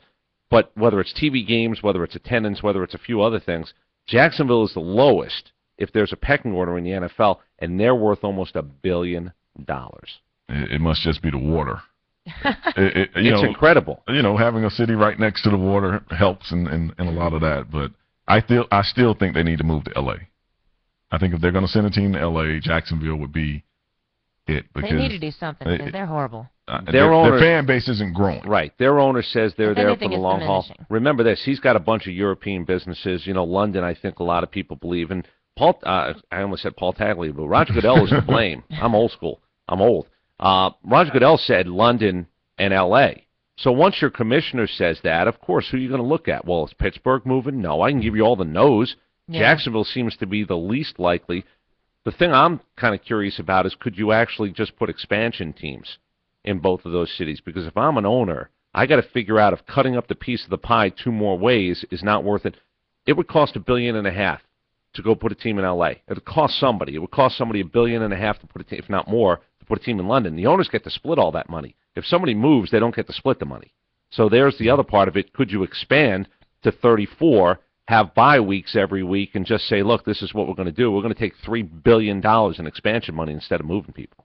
Only reason I knocked the 34 is that I can barely find 8 quarterbacks now. Yeah. If I go to 34, who's going to, I mean, well, we're going to dig up Vinny Testaverde? I mean, it seems like that. You got 32 teams. Let's be honest. There's like 12 quarterbacks. The other 20 team really could pass their quarterback to anybody. Jets. What's crazy is they're starting in 7th and 8th grade looking at video. I know this is a fact. They're running high school offenses in 7th grade, college offenses in high school. It is amazing you can't find quarterback play that goes beyond 10 or 12.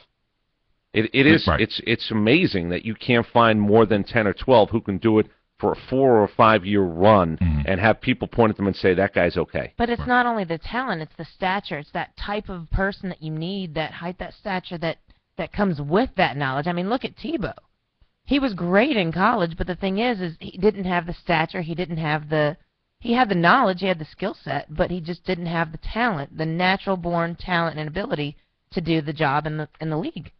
Yeah, and I think college is just about the winning. It's not about preparing you actually to play pro. If you watch Tim Tebow, if you watch Johnny Manziel, when they get locked into running, that's why I even salute Cam Newton. It's fascinating that he's learning to throw that I can win from the pocket. I punish you by running, but I have to win the game from the pocket. Well, go look at Nick Foles. He's got 19 touchdowns and no picks. Now, Mike Vick is done, and he's done for this year. I don't know where his career is going to go after this, but Mike Vick was as bright a star as the NFL has ever seen, and at 30 or 31, now circumstances obviously changed the course of his life and obviously the course of his career.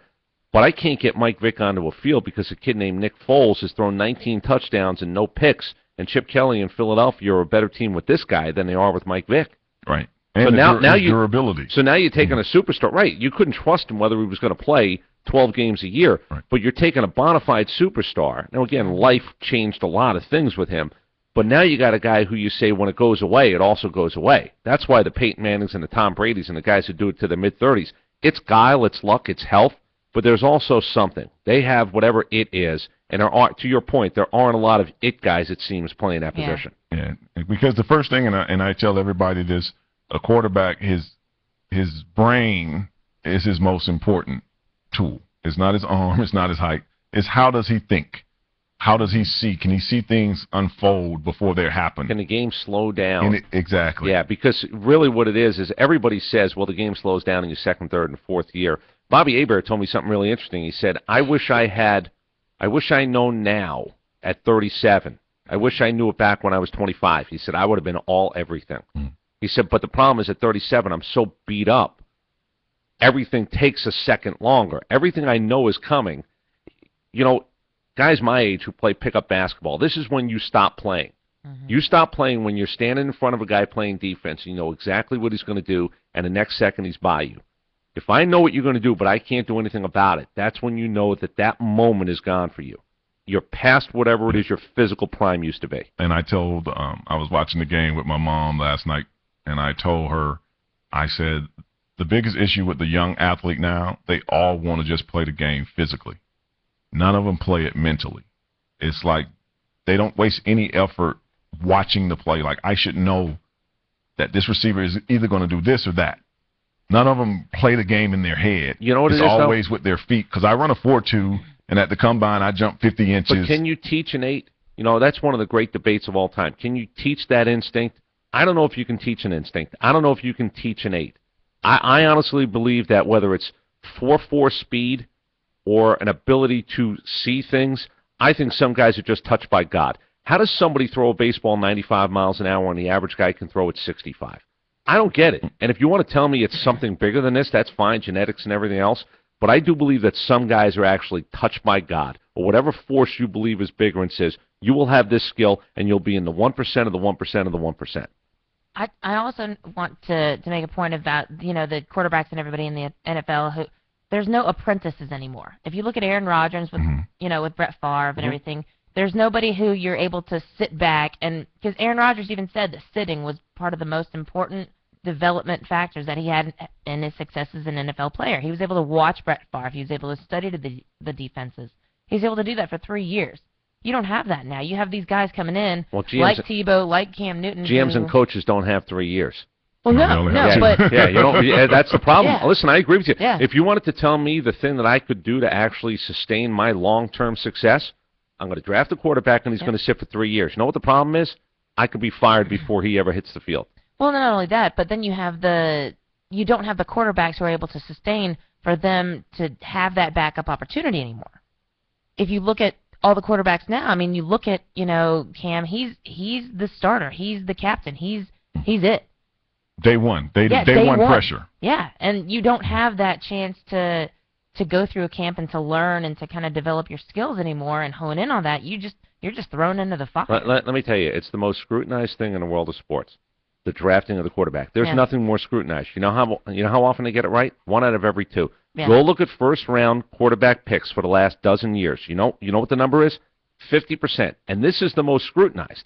This is I'm going to run you through a ringer. I'm going to give you a Wonderlic test. I'm going to put you up on a board. I'm going to watch every piece of film. I'm going to try to get to know you. I'm going to ask your high school coach about your habits. 1 out of every 2 will be a quote-unquote bust.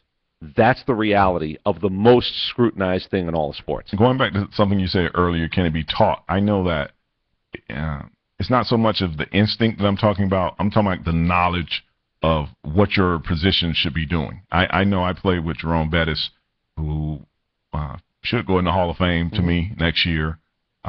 He wanted to know how we were blocking. So sometimes he would come sit in the O-line room, or he would get off the ball, come back to the huddle, and ask us what's going on up front. So many guys I see now, it's like, I don't know what I'm going to do until the ball is pitched to me. Right. Well, it's too late then, because if you didn't see the safety drop down, or if you didn't see the coverage, then it's just like Peyton Manning or Tom Brady. A lot of their success is that I remember when I saw film Thursday, when y'all fold like this is what happens. Not everybody has the ability, though. Yeah. Some guys will work it. You know what? I get tired of hearing that a guy is a really hard worker. That's great. I want a really hard worker, but I also need him to be able to play. Right. At the end of the day, because you can't take a guy with a 160 IQ and make him a quarterback in the NFL. It just doesn't work. It's not about just smarts. The other thing that's really kind of interesting about the whole quarterback thing is not only will 50% kind of crap out and flame out, but then the round robin of the Matt Flynn's getting another chance and the Scott Mitchell's getting a second and third contract. People are so desperate, I mean desperate, to find quarterback play that it becomes like it's its own version of the old boys network. The idea that Jamarcus Russell isn't one of the top 96 quarterbacks in the world is it's so amazing to me, but he can't get work. Why? Because he fatted himself out of the NFL. He dumbed himself out of the league. And his attitude. That's exactly that it. People just didn't want to be. Mike Vick told us one day in an interview, this is God's honest truth, when he was with the Falcons. First of all, he said two things that I can't believe. One, he said, I never threw a pass until I saw a receiver open. Yes. That's mind-boggling to me because the NFL, the windows close so fast, you actually do it before break. That's what a route tree is. That's why you practice it. The other thing he said was he used to get DVDs, game film DVDs, like plans, throw them his quote, throw them in the back seat of the car and go on. Yes. Go home and play video games. And I tell everybody I played with Mike. I think I even told you that Michael Vick's biggest problem was he always waited till the receiver was open. Well, it's too late. He admitted it. I never heard. There's not a high school coach, a high school quarterback who hasn't thrown a football before a guy made his break. Yes. Yeah. And you put a lot of pressure on your offensive line to do that. That's another 2 seconds. That's just not going to happen, and that's why he never stays healthy. We're going to go to break. When we come back, we will break down that Giants-Redskins last night. And what a game between the Chiefs and the Broncos. I was going to say it was a shootout, but it actually was a shootout. I'll tell you at Arrowhead Stadium. I'll tell you the best night in America coming up. Football, or if you just love college football, don't miss the final show of the season with the Sports Jock College Football Preview, 9 a.m. on thesportsjock.com. More of the Sports Jock Show with Wayne Gandy coming up next. Can you tell if these vegetables are being contaminated with bacteria that could cause paralysis? Listen, you can't see it either. Use different cutting boards so that the bacteria in raw meats and seafood and their juices doesn't touch prep surfaces for other foods like veggies. Raw food may contain bacteria that can make you very sick, or worse. Roughly 3,000 Americans will die from food poisoning this year, but you can keep your family safer. Check your steps at foodsafety.gov. Brought to you by the USDA, HHS, and the Ad Council. This is a guided meditation on parenting. Take this time to breathe deeply and close your eyes. Right now, you're completely in control. Unlike the time you and your son played basketball and you attempted to slam dunk, or when you tried removing those raccoons from the basement. Concentrate on the soothing sound of my voice. Release the memory of when you wrestled with that beehive in your son's treehouse. Let go of the time you thought that skunk was a cat, or when you pulled into the garage with your son's bike on top of the car. Deep breaths. Deep breaths. You don't have to be perfect to be a perfect parent. There are thousands of teens in foster care who don't need perfection. They need you. For more information on how you can adopt, visit adoptuskids.org. A public service announcement from the U.S. Department of Health and Human Services, Adopt U.S. Kids, and the Ad Council. Hey, there's my son. Hey, Dad. What's wrong with your voice? There is nothing wrong with my voice. Well, it's just sort of. Hello, Dad. Susan? Guys, I think it's about time to get in the car and maybe see some green things. What are these green things you speak of? This weekend, unplug. Getting closer to nature can get you closer to your family. To find the forest nearest you, go to discovertheforest.org. Brought to you by the U.S. Forest Service and the Ad Council. And now, back to the Sports Jock, Wayne Gandy.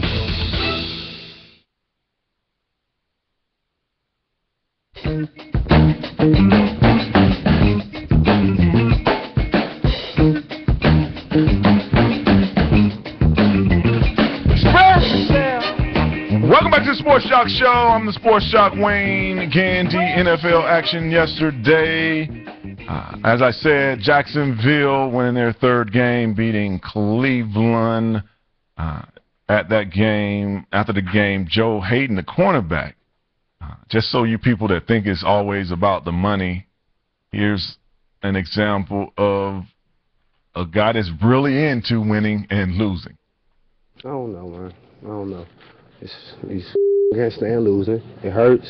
I go out there, put my heart out there every time. And, you know what I'm saying, we end up coming up short. It was my fault right there on the touchdown. He ran a good route, good play, good offense. You know what I'm saying? And I don't take nothing from our D. We out there every time, grinding, fighting, and it hurts every time we start losing. You know what I'm saying? It's just, we're tired of it, and there's nothing we can say. You're going to come with the same questions every week, and I'm going to give you the same answers. We're going to get better next week. We're going to get better next week. Until we do it, then there's nothing else to talk about. Straight up.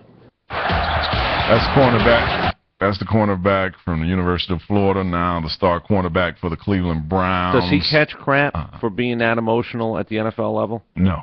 Okay, good. No, that was true.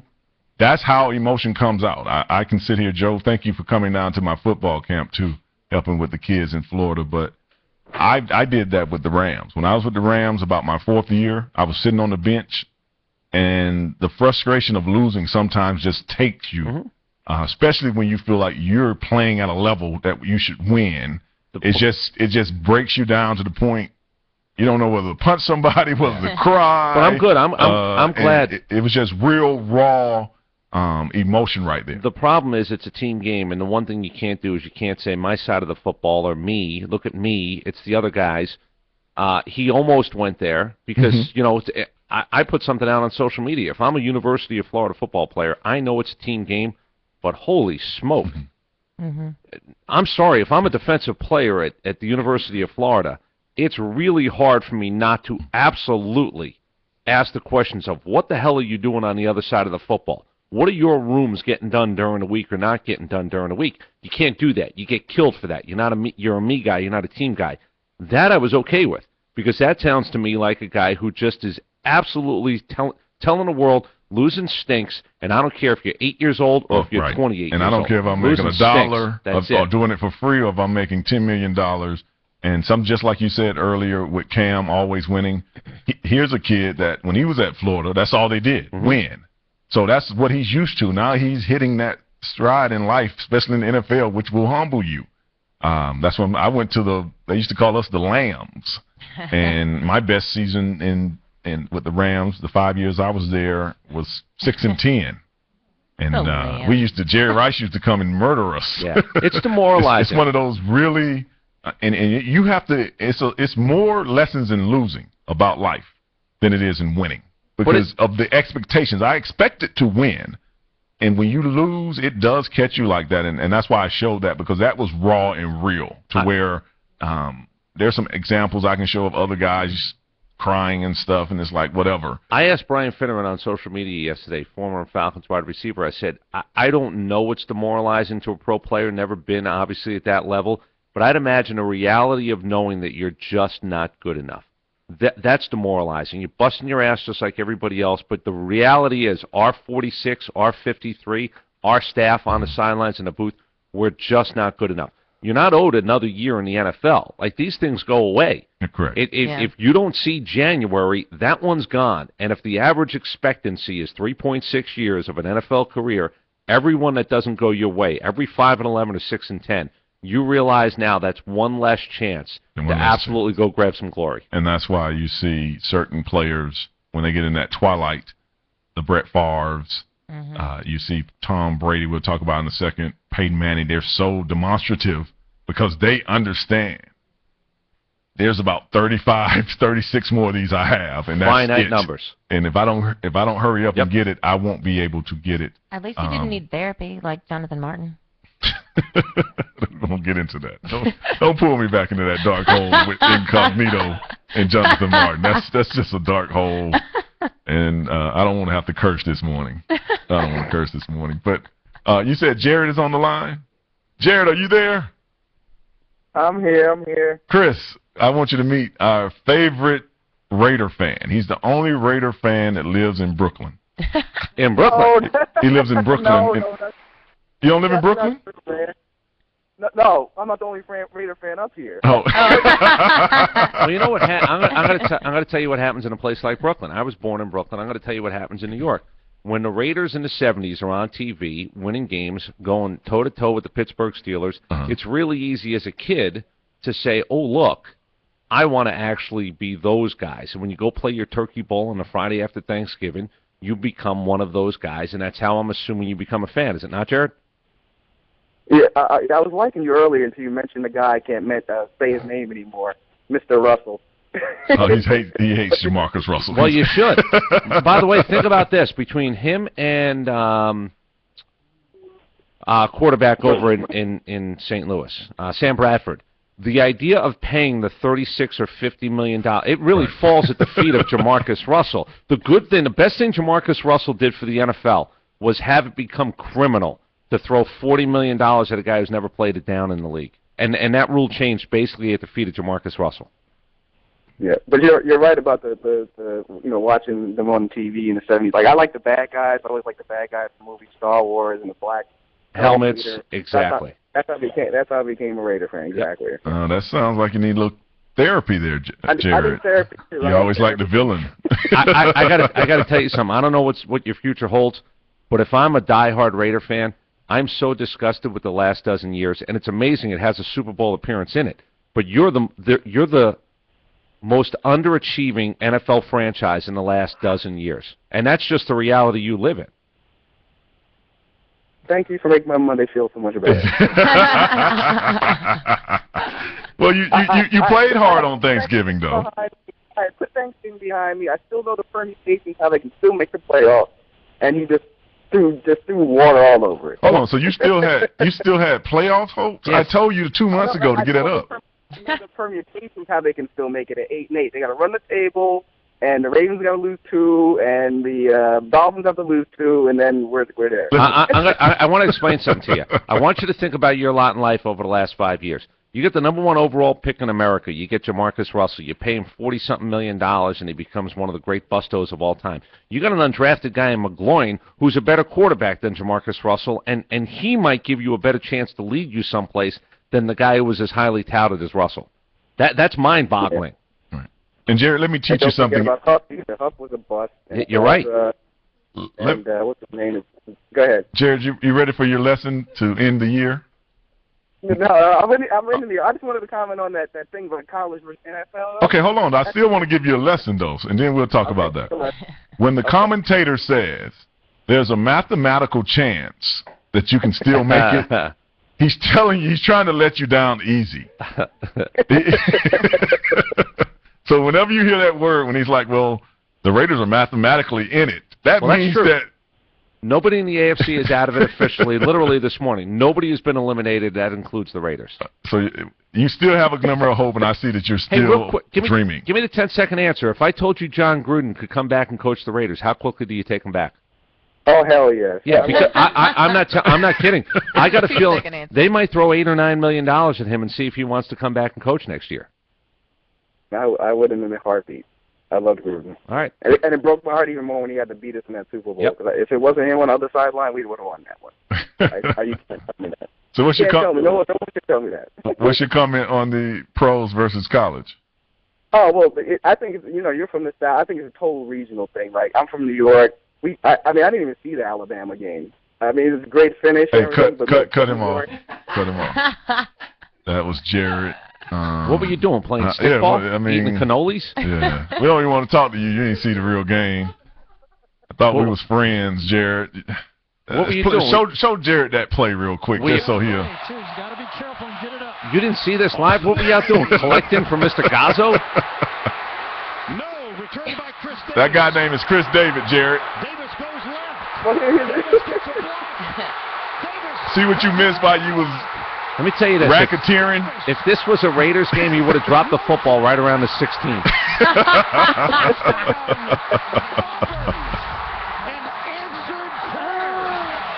It is a regional thing, and I told you earlier. And you call yourself a sports fan. No, I'm just saying that because in the end, if Ohio State wins convincingly and so does Florida State, that game means nothing because they're not going to be in the championship game. And it's a great finish, and it's a great victory for Auburn, but it's not the national title game. Yeah, but I mean, I heard people talk about that's the greatest finish in any sport. I'm like, it wasn't for a championship. So, but just like Auburn beat Alabama, well, in the state of Alabama, it was for a championship. Oh yeah, but that's Alabama. I'm going to stick a dagger right in this guy's heart. The Immaculate Reception. What was that? That was a great catch, but that wasn't for a championship either. Oh, okay. I mean, that was, But that you was need you need a moment. But you need a moment to get to the next moment. I said the same thing. If Auburn wins the title, it becomes the greatest play perhaps in college football history. It's like the Vince Young touchdown. You know, Texas USC lived up to the hype, but you needed a great game at the end, and the Vince Young touchdown becomes, and that drive becomes as big as it is. I agree with you because it's a championship, but you need to stay alive at a certain point. That kept 2 weeks in a row, 2 games in a row. They were kept alive by miracles. Yes, and just like you discounting that, you're just discounting it till next Saturday night at midnight. If Michigan State beat Ohio State, right? Then you're going to be talking about this play. The 2-point conversion, though. Think about in the Michigan-Ohio State game. So by the way, I love the call going for it. I hate the play that he called. There's a difference between those two things. Yeah, every win sets up the next win. You can't be in it. They're still in the hunt with that play. Jarrett. Get back to your Listen, cheese. good luck to you. We'll see, cheese pizzas we'll see from in Ray. 2021. We'll be back with more of the Sports Jock Show right after this.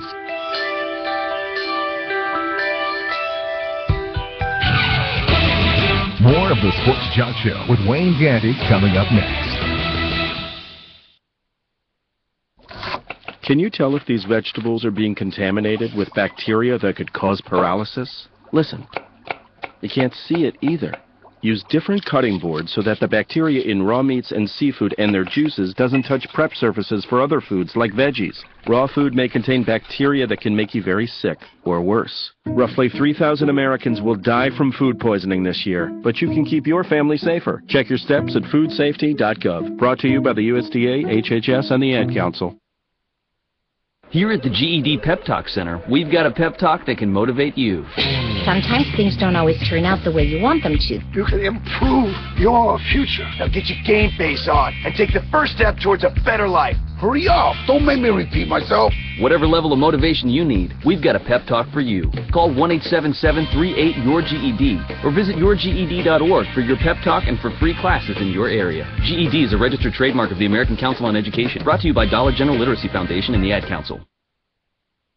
It's not always easy being a dad. When's the fairy princess coming? Any minute now.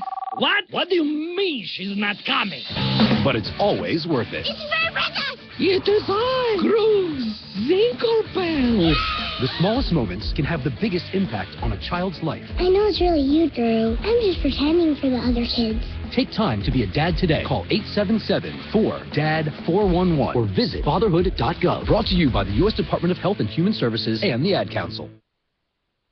Your busy lifestyle demands performance. Energy drinks and shots can be an acquired taste and can cause jitters, crashes, and even stomach discomfort. The new 8-Hour Energy Patch is the natural, sugar, and calorie-free alternative to energy drinks, shots, and even coffee. It's the only energy that sticks. Just 2 time-release patches will keep you going at work, the gym, or even a night out. No unpleasant taste, jitters, or crashes. For a 12-hour boost, just add another patch. For only 4 hours, use one. You're in charge. Visit 8hourenergy.com for more info and your free sample. Do not exceed 3 patches per day. And now, back to the Sports Jock, Wayne Gandy.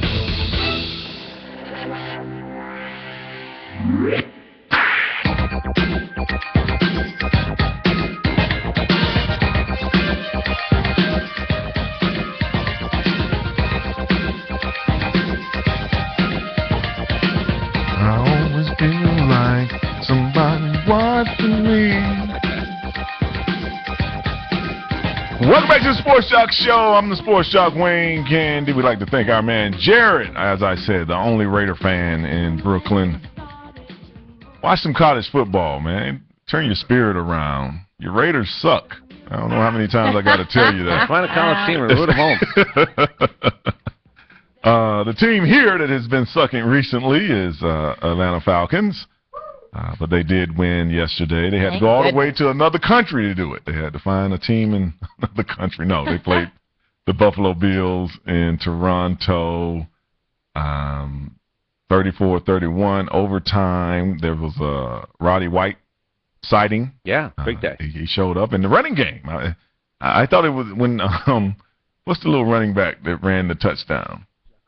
Anton Smith. Anton Smith. When he ran that touchdown, I was thinking it was an interception. It was like it's been so long since I've seen a Falcon running back in the open just running that I was like, oh, am I confused? He was the last one to do it. He had a 50-yarder a couple of weeks ago, and a lot of people said it's time to go give him a few more carries and a few more snaps. The thing to me is they were down 14-0. It could have been one of those rollover, play dead games. They didn't do that. Were they lucky? I saw they made plays at the end of that game. Defensively, when you punch out a football, there's nothing lucky about that. Right. When you punch out 2 footballs late in the game, there's nothing lucky about that. You made a play. And it really is what's been missing as much as anything else. Injuries, mindset, not tough enough, not strong enough. I can give you all those things. But they haven't found ways to make plays. And sometimes plays are given to you. Sometimes you got to go get them. And if you don't make plays, you lose more games than you win in the NFL. And Falcon fans, as I've been saying this whole season, the defense can make plays. I know y'all think it's Matt Ryan's job to make all the plays, but it's okay to punch the ball out. It's okay to intercept, and it's all right. The Baltimore Ravens won a lot of games with the defense actually making the play, and the offense just finishes it off. I won a lot of games with the Steelers. That's what they, somebody picks the ball off and run it down to the 3. That touchdown really belongs to the defense. Right. The Indianapolis Colts kicked 5 field goals yesterday. You know what? It's called a win. It's called a win. It's called a win. You got to find a way. Let me ask you guys both something. I said this years ago and got killed, murdered. If I got 85 scholarships, and if you told me the thing I have to worry about the least for a 4-year period in college, the thing you'll have to worry about the least is a kicker, I'm giving that guy my first scholarship. The first scholarship, I know how important quarterback play is, but everybody wants to make fun of the kicker. You know what I know about kickers? No one's ever left one home in an away game, and no one's ever said don't suit up at a home game. They're always there. So all this, and by the way, it's guys like you, Wayne, no offense, I don't know if it's you personally, but it's big sort of linemen who just kind of crap on the little kicker who sits over in the corner and only does this much of playing football. It's a small amount of playing football. If you told me that I was locked in for a 4-year run, I'll hand a kicker the first scholarship that I have because no one's ever won a title or lost a title of any kind, division, conference, national, without having a moment during the season. Nick Saban's last 3 games that he's lost, his kickers are 3 for 11.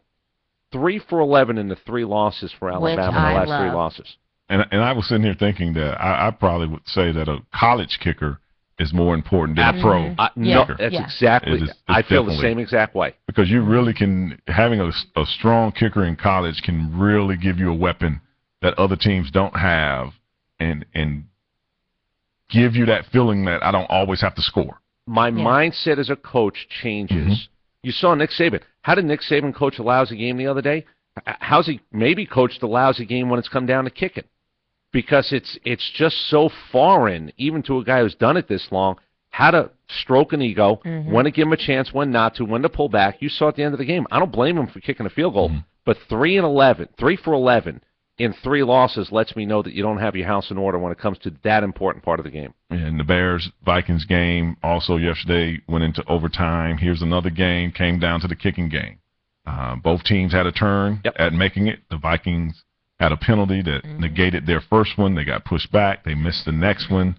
The Bears got the ball in field goal range. They missed theirs. We're talking about the win now, and then the Vikings at the end finally kicked one in. The Vikings 3-8, the Bears 6-6. But in that division, with the Jekyll and Hyde Detroit Lions, as I call them, because you don't know which team is going to show up.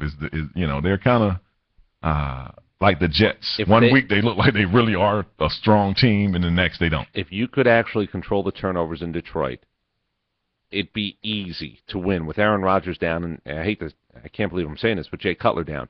With those 2 guys down, this should be your division. Stop turning the football over 4 times. Yeah. That'll really help you a lot in life if you stop turning it over 4 times. Yeah. Where are we? Well, Denver. Denver, that's what game. Knowshon Moreno. Let's start off with Knowshon. He was very emotional. I don't know if it's because Georgia came back on Georgia Tech or what, but He was crying here at the beginning of the game. Has anybody figured out why he was crying? I could give you a few reasons. Right here. I don't know what kind of tears. Just like crocodile tears. And what is They that? were big. I mean, I've Huge. never seen no huge tears. Watch those. I mean, they're big. I don't know if they might have put eye drops in his eyes, and the Something. camera just thought he was crying. Chris, have you ever seen tears that big? No, does he wear? Listen, I got 2 daughters, 10 and 8, and I've never seen anything like this. I mean, I've taken their stuff from them, and I've never seen. I thought the same thing. I thought he got peppered.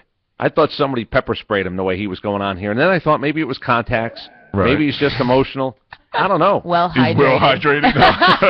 So he was full. That's all it was. Is he was full. Flat full. Now there's one thing that He's crying Gatorade, like the commercials. there's one thing that he might have hit right before. We do take ammonia capsules, Yeah, right. and we Take a break snap. them, Right. and we put them in a cup.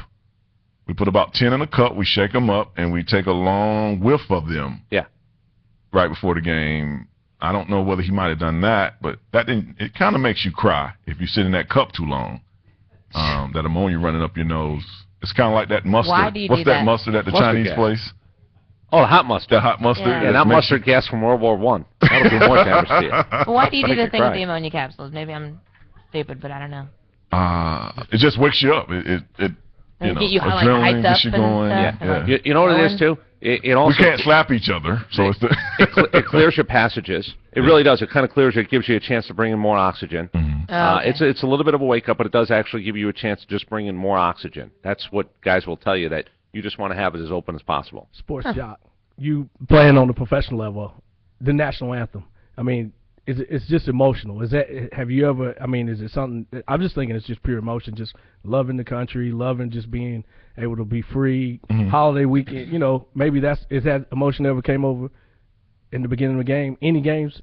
For you? The national anthem for me, and even when I hear it now, it signifies that the silence. You know how they say the calm before the storm. Even when I hear it now, it takes me back to football. There's a couple things that always take you back. So when I hear somebody sing it, I remember staying on the sideline. I remember this was my last 30 seconds to a minute. Get your mind peace. right. Get your mind right. Right. Get- After this is going to be total chaos I'm for the assuming next couple hours. I'm assuming the smell of wet grass probably brings you back too, doesn't it? That's the one that everybody thinks of high school and even Yes. younger. Doesn't the smell of wet grass actually get you thinking about, okay, it's practice day today? Yes. Yeah. So certain things. So the national anthem is always. I don't know. I can be at a basketball game. I can be any arena where they say the national sing it or play it. It takes me back to the Standing field. next to a big I've never smelly seen guy. nobody cry though like that. Does that bring you back? Standing next to a big smelly guy? That just reminds me of writing on MARTA. Is that what it is? Yeah. What was so funny about smelly guys? When I first my couple of years in the league, guys wouldn't take showers. Yeah. What? So you wouldn't want to block them. They would be real musky and it's a football thing. It's just, Ew. look at her. Yeah, it's sort of like It's a weapon. It's sort of like cheating. If you I ask me. know that stench can be a weapon. I am well aware of that. I've hunted before, and smell can definitely be a weapon. But after these tears, there was a great game on the field. The Broncos 35-28. Broncos over the Chiefs. Maybe he was crying because he smelled one of his teammates. The Chiefs have won 3 in a row. Peyton Manning once again. Oh, it's absurd. Dissecting. Oh, it's absurd. So you're gonna 40 take plus. that away from me. You're gonna take that away from me. Let me see what you got left. And that's what he exploits. He exploits what you give him, and he went to the well a lot. You know, Aaron Decker, 4 touchdowns, 8 receptions, had a career day. I mentioned Eric Decker on social media. Have you ever seen his wife? Oh, No, I haven't. we can pull up a picture of her. Jesse I'll send one. James is her name. I stood next to her. She's a singer and whatever. Jesse James, not the biker. No, the Jessica James on Twitter. And my only point is this: I'd imagine every day is a damn good day for Eric Decker. I mean, look at the guy. The guy looks the way he looks, and he plays professional football. I got a feeling last night could have been one of the all-timers. Right. In his house. 4 touchdown day for baby boy coming home. He was looking good last night. The Broncos, still your favorite to make the Super Bowl? Yeah, you know, the whole Peyton Manning in the outdoor and the cold is sort of, that next part of the story is going to be, what can he do in cold weather? Does he have his arm strength? Can he feel his finger? You know, there's all that talk that he just can't hold the football as well. And You know, with a home field advantage in Denver, there's a really good chance. Then if you get to the Super Bowl in New York, I don't think it's going to be 62 and balmy up there either.